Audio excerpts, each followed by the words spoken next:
एक राजा थे। उन्हें पशु पक्षियों से बहुत प्यार था। वे पशु पक्षियों से मिलने के लिए वन में जाते थे। हमेशा की तरह एक दिन राजा पशु पक्षियों को देखने के लिए वन में गए।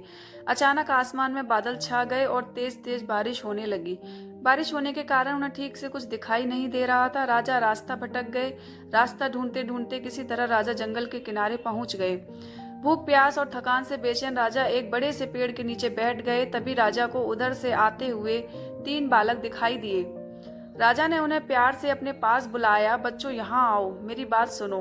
तीनों बालक हंसते खेलते राजा के पास आ गए। तब राजा बोले, मुझे बहुत भूख और प्यास लगी है। क्या मुझे भोजन और पानी मिल सकता है?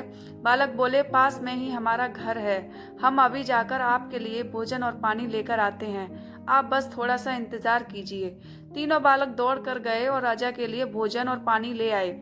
राजा बालकों के व्यवहार से बहुत खुश हुए। वे बोले, प्यारे बच्चों, तुमने मेरी भूख और प्यास मिटाई है। मैं तुम तीनों बालकों को इनाम के रूप में कुछ देना चाहता हूँ। बताओ, तुम बालकों को क्या चाहिए? थोड़ी देर सोचने के बाद एक बालक बोला, महाराज, क्या आप मुझे एक बड़ा सा बंगला और गाड़ी दे सकते हैं? राजा बोले, हाँ हाँ, क्यों नहीं। अगर तुम्हें ये ही चाहिए तो जरूर मिलेगा। अब तो बालक फूले न समाये। दूसरा बालक भी उछलते हुए बोला, मैं बहुत गरीब हूँ। मुझे धन चाहिए जिससे मैं भी अच्छा अच्छा खा सकूं और अच्छे अच्छे कपड़े पहन सकूं और खूब मस्ती करूं। राजा मुस्कुराकर बोले, ठीक है बेटा, मैं तुम्हें बहुत सारा धन दूंगा। यह सुनकर दूसरा बालक खुशी से झूम उठा। भला तीसरा बालक क्यों चुप रहता? वह भी बोला, महाराज, क्या आप मेरा सपना भी पूरा करेंगे? मुस्कुराते हुए राजा ने बोला, क्यों नहीं, बोलो बेटा, तुम्हारा क्या सपना है? तुम्हें भी धन दौलत चाहिए? नहीं महाराज, मुझे धन दौलत नहीं चाहिए। मेरा सपना है कि मैं पढ़ लिख कर विद्वान बनूं। क्या आप मेरे लिए कुछ कर सकते हैं? तीसरे बालक की बात सुनकर राजा बहुत खुश हुए। राजा ने उसके पढ़ने लिखने की उचित व्यवस्था करवा दी। वह मेहनती बालक था। वह दिन रात लगन से पढ़ता और कक्षा में पहला स्थान प्राप्त करता। इस तरह समय बीतता गया। वह पढ़ लिख कर विद्वान बन गया।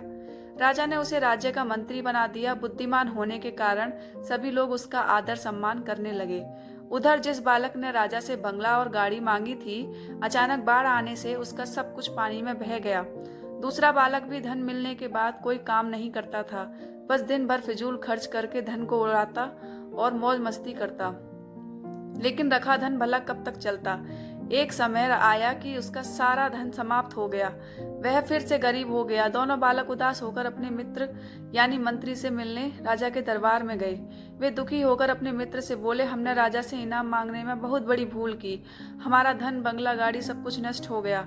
हमारे पास अब कुछ नहीं बचा है। मित्र ने समझाते हुए कहा, किसी के भी पास धन दौलत हमेशा नहीं रहता। धन तो आता है जाता है, सिर्फ शिक्षा है जो हमेशा हमारे पास रहती है। धन से नहीं बल्कि शिक्षा से ही हम धनवान बनते हैं। दोनों बालकों को अपनी गलती पर बहुत पछतावा हुआ।